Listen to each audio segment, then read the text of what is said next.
May 7th, 2026, 4:51 a.m.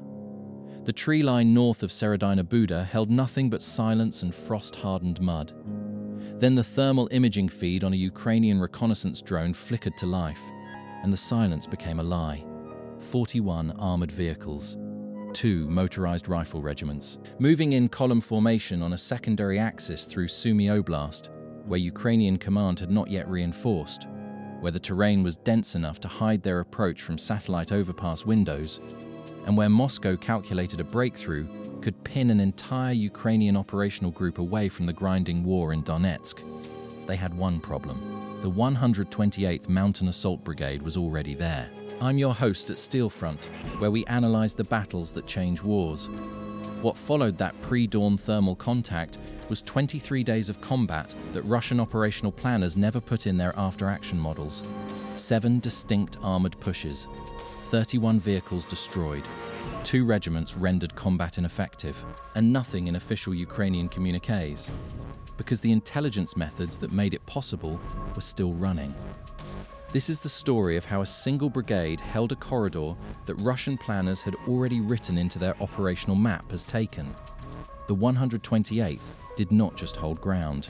They dismantled an entire Russian assault timeline, push by push, drone by drone, until Moscow's regimental commanders were transmitting withdrawal requests that higher command flatly denied. Stay with us. The full picture of what happened in that corridor, and why it stayed classified for weeks, is something no press release will ever give you. Real tactics, real consequences. SteelFront. The Sumy axis had been quiet by the standards of 2026's front, after the brutal attritional winter along the Donetsk salient, where Russian forces consumed enormous quantities of North Korean-supplied 152mm ammunition in grinding positional battles. The strategic picture had shifted slightly. Ukrainian command concentrated significant combat power in the south, where pressure near Zaporizhia demanded priority. Secondary axes got what was left. The Russian operational logic for the Sumy push was not particularly sophisticated, but it did not need to be. 2 motorized rifle regiments, elements of the 64th Separate Motorized Rifle Brigade and the 36th Combined Arms Army's 5th Guards Tank Army Detachment, were tasked with applying pressure along a narrow front through secondary forest roads. The objective was not a breakthrough in the traditional sense. The objective was fixing. Pin Ukrainian forces in Sumy. Force Ukrainian command to redirect resources from the main effort. Make Donetsk cheaper. It is the kind of operation that works on paper when the defender has thin coverage and no prepared defenses. Russian intelligence assessed the sector as lightly held. The assessment was wrong. The 128th Mountain Assault Brigade had been operating in the Carpathian region through most of the winter. Experienced in terrain-adaptive defense, used to fighting where Russian artillery advantages are neutralized by tree cover, ridge lines, and the fundamental impossibility of mass armor maneuver in constrained ground. When Ukrainian command rotated them to the Sumy sector on May 4th, exactly 3 days before Russian armor moved, it was not presented as reinforcement. The orders were sparse. Hold designated terrain features. Do not request additional assets unless positional collapse was imminent. What the 128th brought with them was not mass. It was method. Which weapon system proved most decisive in the defense? A. HIMARS precision rockets. B. FPV drone corridors. C. Pre-registered artillery coordinates. Think about it. The answer is going to complicate your assumptions. Comment below. Brigade Commander Colonel Vasyl Kovalenko, whose name appears in intercepted Russian communications, where he is referred to simply as the problem in the north, had spent the previous 6 months refining what his staff called the rotating outpost system. The concept was straightforward in principle, brutally complex in execution. Small forward units, typically 4 to 6 personnel, occupied positions at the tree line and in prepared scrapes at key terrain choke points. Their job was not to hold ground. Their job was to observe, report, and survive long enough to channel enemy movement. The heavy weapons.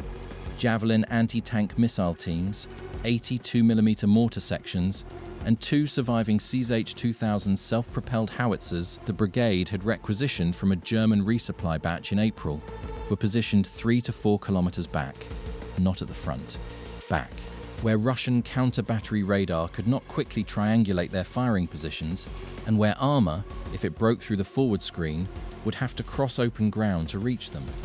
Between the forward outposts and the heavy weapons, FPV drone corridors. This was the innovation that made the whole system work. The 128th Drone Unit, 12 operators working in rotating shifts of 3, averaging 19 operational hours per day across the 23-day engagement, had pre-mapped every approach route through the corridor, every draw, every logging road, every stream crossing. They had established what the operators called dead corridors, lanes of approach where any armor moving through would be under continuous FPV coverage within 90 seconds of entering the lane. The cost of each FPV munition, approximately $480 in components, assembled by volunteers and a light manufacturing cooperative in Lviv that had been running 24 hours a day since January. The cost of the T-72B3 tanks in the lead Russian column, approximately $4 million per unit. The economic asymmetry of what was about to happen in that corridor was staggering even before the first vehicle burned. On the night of May 6th, the drone unit's overnight watch picked up the first movement. Not armor. Not yet. Russian engineer teams, moving without lights, probing forward routes. This was the tell.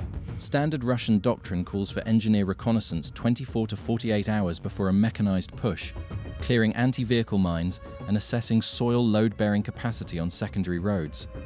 The 128th's forward observers confirmed the movement at 11:17 p.m. By midnight, Colonel Kovalenko had called a battalion commander's conference at his forward command post, a converted farm structure 8 kilometers behind the line, used as granary storage until February.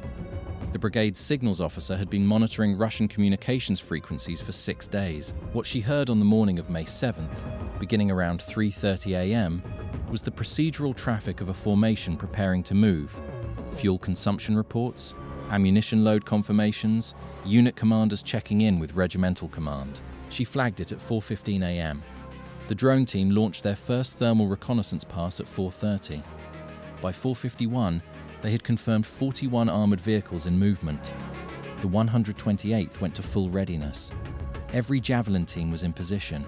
Every mortar crew had firing data computed. The FPV pilots had their birds on the launch rails. And Kovalenko made a decision that would define the entire 23-day engagement. He ordered his forward outpost units to hold their positions and make no sound, fire no weapon, and transmit nothing on radio nets for the next 40 minutes. Stay with me. What happens in the next 18 minutes destroys an entire Russian assault column and forces a decision at Moscow level that no one in that regimental command post expected to be making on day one. The Russian column entered the first dead corridor at 5:23 a.m. Lead vehicle, a T-72B3 upgraded with ERA tiles and a remote weapon station, the kind of modification Russian industry had been applying since 2022 to compensate for crew survivability deficiencies. Behind it, 2 more T-72B3S, then a BMP-2 infantry carrier, then more armor in column spacing that suggested the column commander expected no serious resistance in the approach phase. They were in open terrain between 2 tree lines, a gap of approximately 340 meters, when the first FPV drone made contact. The operator, a 26-year-old from Kharkiv who had flown commercial drones before the war and trained on FPV combat systems for 8 months, switched his feed to thermal at 5:24 a.m. The lead T-72's engine heat signature filled his screen. He had the bird in the air for 11 seconds before he put it into the left rear hull section of the vehicle, just forward of the engine deck. The T-72's ammunition did the rest. The explosion was visible from the brigade's forward observation post 2, 1 kilometers away. What happened next in the Russian column is documented in intercepted communications from the regimental command net. The column commander, identified in intercepts as a major, transmitted the contact report at 5:25 a.m. His voice was controlled, professional. He called for the column to halt and for supporting artillery to initiate counter-fire. Standard procedure. What he did not yet know was that his column had entered a prepared kill zone where standard procedure had already been accounted for. The 128th's artillery observer, positioned in a scraped hide at the tree line with a direct sight line to the road, had pre-registered 4 artillery impact points along the approach route weeks before. When the column halted, vehicles bunched as the rear units tried to understand what the front units were doing. That bunching was the trigger. The 2 PCH-2000 howitzers, firing from a position 6, 2 kilometers west, put their first shells onto pre-registered coordinate set Alpha at 5:31 a.m., the 2 PCH-2000. The Germans supplied 155mm self-propelled howitzer capable of firing 3 rounds per minute with a trained crew, maximum range of approximately 40 kilometers with standard ammunition, further with Volcano extended range rounds, did not need to adjust fire. The coordinates had been walked in 3 days earlier, using a controlled test round and adjusted by the observer until they were exact. The first volley of 4 rounds landed with a dispersion of less than 30 meters around the center of the halted column. 2 vehicles were destroyed outright. 3 more were mobility killed, tracks blown or running gear damaged, creating a physical roadblock that the undamaged vehicles behind could not bypass without pushing into the tree line on either side, where the 128th's forward infantry teams were waiting with Javelin systems and RPG-7 anti-armor rockets. The first Russian armored push lasted 37 minutes from initial contact to the column pulling back. They left 4 destroyed vehicles and 2 mobility-killed hulks on the road. 12 Russian armored vehicles returned to their assembly area. How many total armored vehicles did Ukraine destroy across the full 23-day engagement? A. 23 vehicles, B. 31 vehicles, C. 38 vehicles. Hold that question. The answer comes with context that changes how you understand the final week of the fight. We'll get there. Day 2 brought a change in Russian approach. The regimental commander, whose communications were being monitored throughout by the 128th Signals Team, ordered a shift to a parallel approach route approximately 4 kilometers south of the first corridor. Russian planners apparently assessed that the first route was specifically prepared and that a secondary axis would be less covered. It was covered. Here's what most people assume about defensive operations. The advantage belongs to whoever digs in first. The evidence in Sumy tells a different story. The 128th's advantage was not their positions. It was their information. The FPV drone teams had mapped every approach route in the sector. The signals team was reading Russian frequency patterns well enough to anticipate axis shifts within hours. When the second Russian column oriented on the southern route on the morning of May 8th, a drone was already in the air over that corridor before the first vehicle reached the tree line gap. The second push was larger. 19 vehicles, including what OSINT analysis of subsequent satellite imagery identified as 2 T-80BVM tanks. The modernized variant with relict explosive reactive armor and an upgraded 1G46M fire control system, representing significant capability compared to the T-72 variants in the first column. Russian command had apparently concluded that the first push failed due to insufficient leading armor mass. The obstacle that morning was not Russian strength. It was weather. A low-pressure system moving through the region brought visibility down to less than 400 meters in ground fog by 6:15 a.m. The FPV drone operators' optical feeds became partially degraded. Not unusable, but significantly compromised for the precision engagement geometry they had relied on the day before.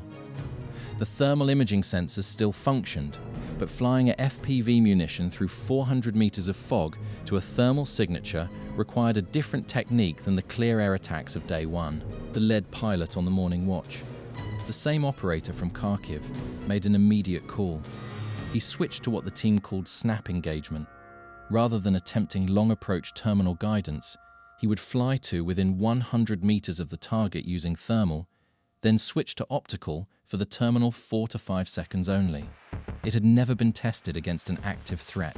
It worked. The lead T-80BVM stopped moving at 6:43 a.m., hit in the top rear deck where the relict ERA coverage is thinnest. The vehicle did not catastrophically explode. The ERA absorbed part of the FPV charge, but the engine compartment was destroyed and the crew evacuated. The column behind the stopped tank was now facing the same geometry as day 1. Halted vehicles, bunched spacing, pre-registered artillery coordinates already computed for this route. The 128th's 82mm mortar sections, positioned at the wood line on the flanks of the southern corridor, opened up at 6:47 a.m. Mortar fire is not an anti-armor weapon. but it is exceptionally effective against infantry who dismount from their carriers to push a stalled vehicle or check on a disabled lead element. The intercept transcript from the Russian column commander's net at 6:51 a.m. contains the phrase "infantry not moving, taking fire from 3 directions," precisely the effect the 128th had designed into the position. The second push withdrew after 49 minutes. They left 3 additional destroyed vehicles and 1 abandoned BMP-2 whose crew had exited after a track strike left it dead in the road. What strikes us at SteelFront about this engagement is not the tactical brilliance of any single contact. It is what this battle shows about how defensive warfare has changed in this conflict. The 128th was not fighting 2014-era tactics. They were showing what a well-trained, intelligence-informed, drone-capable brigade can do against mass, and proving that the mass approach Russian commanders had been applying since the beginning of the full-scale war had a ceiling. The corridor in Sumy was that ceiling, made physical and permanent, one burning vehicle at a time. Subscribe to SteelFront if you want to understand how modern warfare actually works. Not as headlines, not as propaganda, but as a system of decisions where preparation either saves you or ends you. By May 11th, the 3rd and 4th Russian pushes had each ended the same basic way. Initial penetration to the tree line gap, contact with FPV and mortar fire, artillery on the halted formation, withdrawal after 40 to 60 minutes. The Russians had now lost 14 armoured vehicles in 4 attempts along 2 approach routes. The operational tempo on the Russian side was showing signs of friction. Intercepts from the regimental command net indicated that the 64th Brigade's logistics section was requesting additional fuel allocation above what had been planned.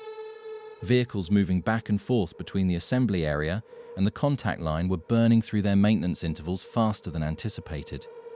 On the Ukrainian side, the 128th was also absorbing costs. 2 of the 12 FPV operators had taken shrapnel wounds from Russian counter-battery fire on May 9th.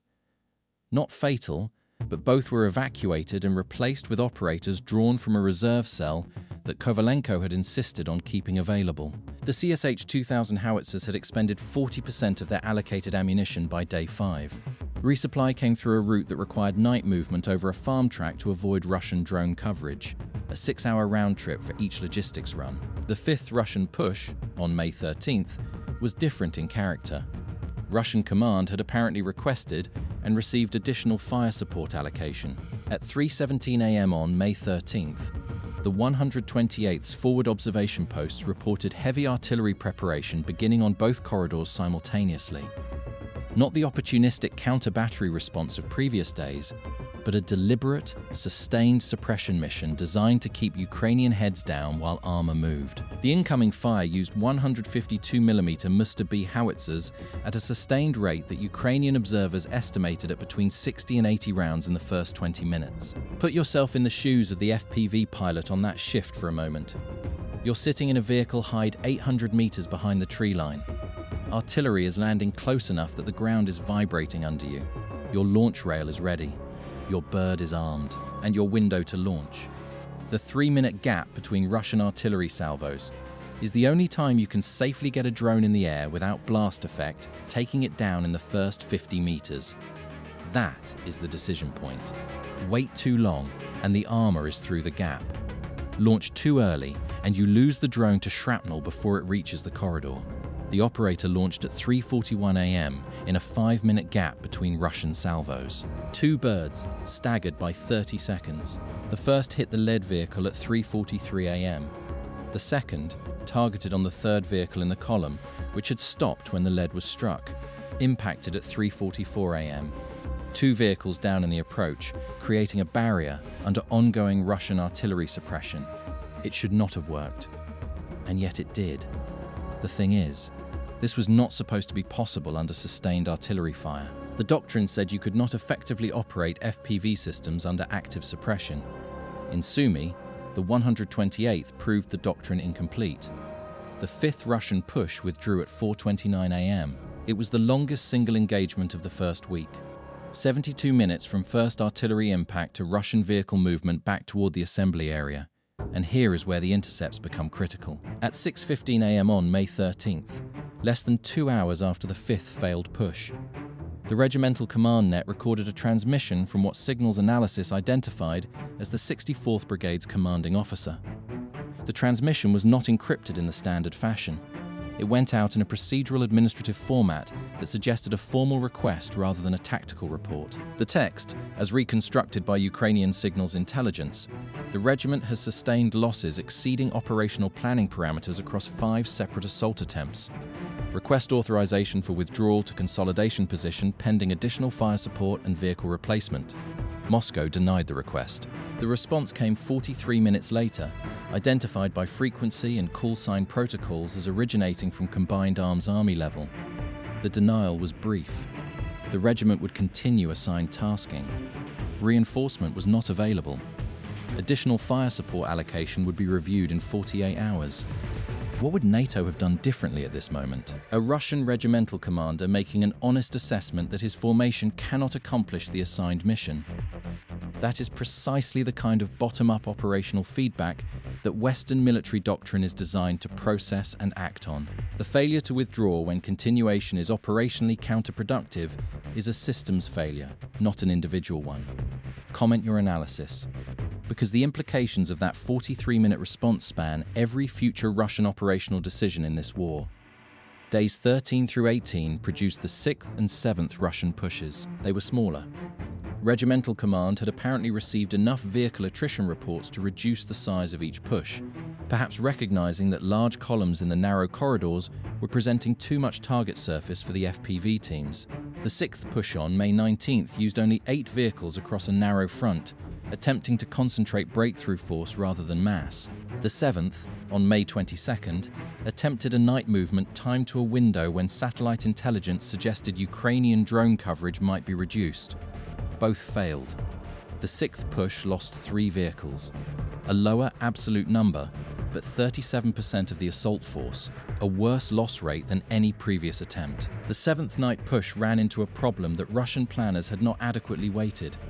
The 128th's thermal imaging capability worked equally well at night. The drone operators did not need light. They needed heat signatures. Russian armor generates heat. The 8th vehicle in the night column, a BMP-3 infantry carrier that had successfully threaded through 2 previous vehicles, was struck by an FPV munition at 2:09 a.m. based purely on its thermal return at a range of 210 meters. The column stopped, reversed, and was back in the assembly area before 3 a.m. 31 armored vehicles destroyed or mobility killed across 7 pushes. 2 Russian regiments at approximately 60% of their operational vehicle strength, and a question hanging over the Russian command structure that had no good answer.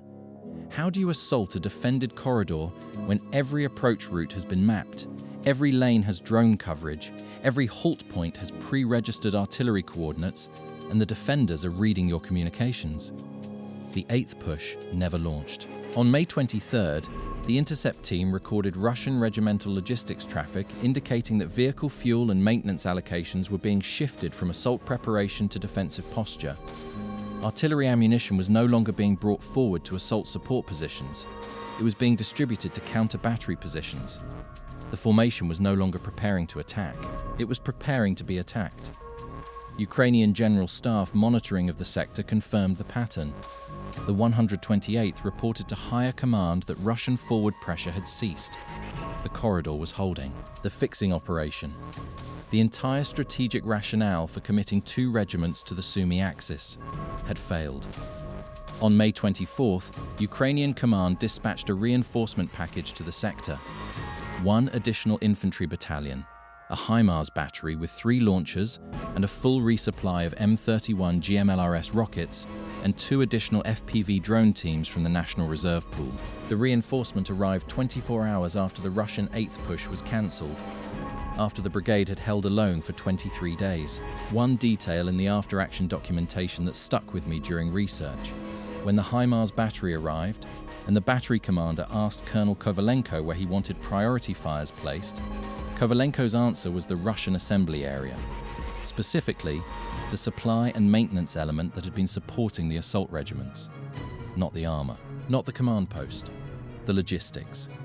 The HIMARS M31 GMLRS rocket, 227mm caliber, GPS and inertial guidance, circular error probable of approximately 5 meters at maximum range, capable of traveling 70 kilometers in under 90 seconds from launcher activation to impact. Put 6 rounds into the Russian assembly area at 11:48 p.m. on May 24th. Satellite imagery analyzed the following morning confirmed damage to at least 4 supply vehicles and what appeared to be an ammunition cache secondary explosion. By that point, it was academic. The corridor had held. The operation was over in practical terms. If you believe tactics win wars, not mass, not money, not allied politics, but the quality of decisions made under fire by trained professionals, type SteelFront in the comments. Because what happened in Sumy between May 7th and May 29th, 2026 is a textbook demonstration of that principle. Here is the take that might draw some criticism. Moscow's denial of the withdrawal request on May 13th was not a tactical error. It was a systemic feature. The Russian command culture that produced that 43-minute denial, that prioritized the appearance of forward momentum over the reality of operational effectiveness, had been producing the same results since February 2022. The 128th Brigade did not just hold a corridor. They exploited a structural vulnerability in Russian military decision-making that has never been corrected, because correcting it would require acknowledging that the people running the war have been making fundamental errors in operational logic for 4 years. That is not a comfortable analysis. It has significant implications for how long this war continues. Combat footage reviewed by SteelFront's analysis team, combined with OSINT verification of satellite imagery and the partial intercept transcripts shared by Ukrainian sources, gives us a picture of the final Russian assessment of the corridor operation. Ukrainian intelligence estimated Russian personnel casualties across the 23-day engagement at between 180 and 240 killed or seriously wounded in the assault regiments, a figure consistent with the vehicle loss numbers when accounting for infantry who dismounted and were engaged by mortar and small arms fire in the approach lanes. Both regiments were assessed by GUAR as combat ineffective for sustained offensive operations for a minimum of 6 weeks following the engagement. The financial accounting: 31 armored vehicles at average replacement costs ranging from $8 million to $1 million per unit, depending on variant, represents between $55 and $96 million in destroyed equipment.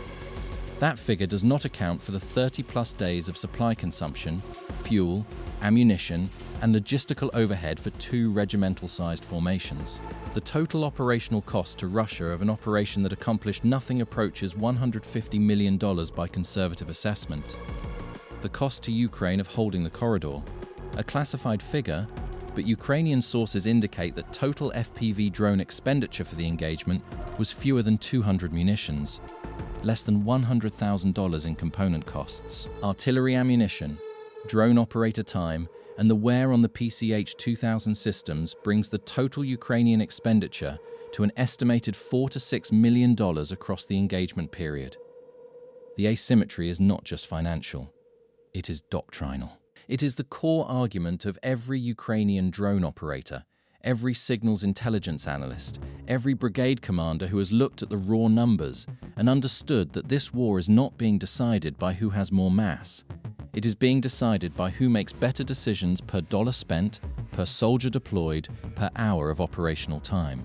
The Sumy corridor stayed classified at GUAR request because the intercept capability that gave the 128th advance warning of each Russian push timing, the ability to read Russian regimental-level communications with enough fidelity to anticipate assault windows, was still operational and still producing intelligence on other sectors. Announcing the Sumy defense would have prompted Russian signals security reviews. Ukrainian intelligence assessed that keeping the success quiet was worth more than the public relations value of announcing it. The decision was probably correct. But it meant that the soldiers of the 128th Mountain Assault Brigade, who held a corridor for 23 days without reinforcement, destroyed 31 vehicles across 7 assault attempts, and left 2 Russian regiments combat ineffective for 6 weeks, received no public recognition for the operation.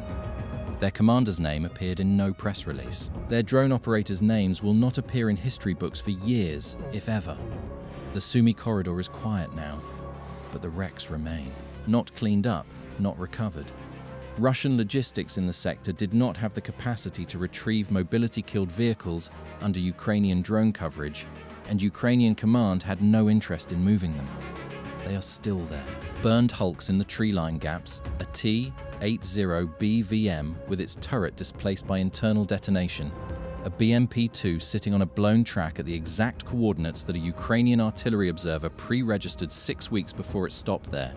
Silent reminders of the decisions that got them there, of the decisions that kept them there after the fifth push failed and the withdrawal request came back denied, of what it costs to commit armored formations to a prepared defense without adequate intelligence, without the ability to read the battlefield the way your opponent can read you. Before we close, a direct question that belongs in the comments, not in analysis. What would you have done at the Russian regimental command level after the fifth failed push? You have a brigade-sized formation at 60% vehicle strength, an opponent who has demonstrated the ability to anticipate your timing, a higher command that has denied your withdrawal request, and a Moscow-level directive to continue. Do you press the sixth push with reduced force and hope to find a gap in the coverage? Do you shift to suppression and wait for resupply? Do you falsify your reporting to buy time?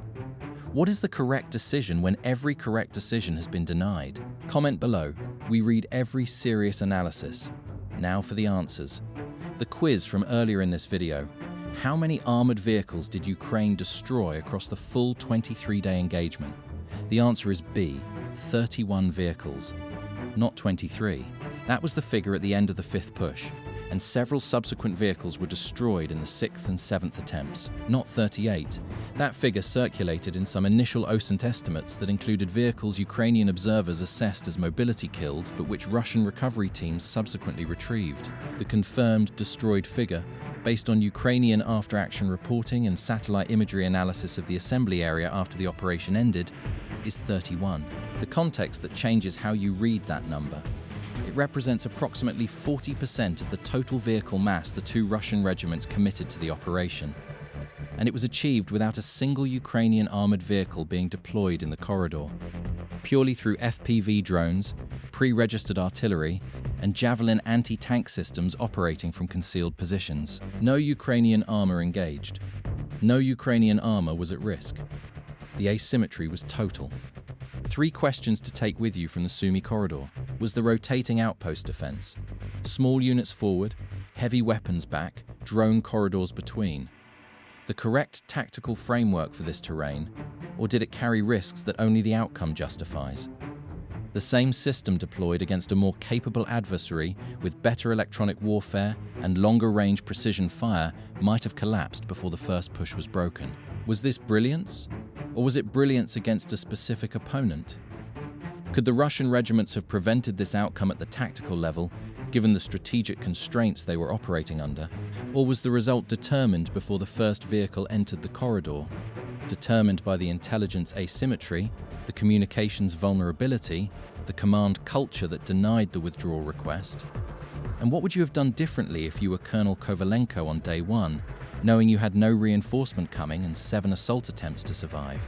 Will the tactics the 128th used in Sumy become the template for Ukrainian defensive doctrine going forward? Comment why yes or no, because if the answer is yes, the implications for how Russia would need to adapt its assault planning are significant, and we're already working on a breakdown of exactly that. Subscribe to SteelFront, because we break down the battles that textbooks will study for decades. Real tactics. Real consequences. The corridor held. The wrecks remain. And the lessons are still being learned in staff colleges and command posts and drone operator training facilities on both sides of this war. Stay vigilant.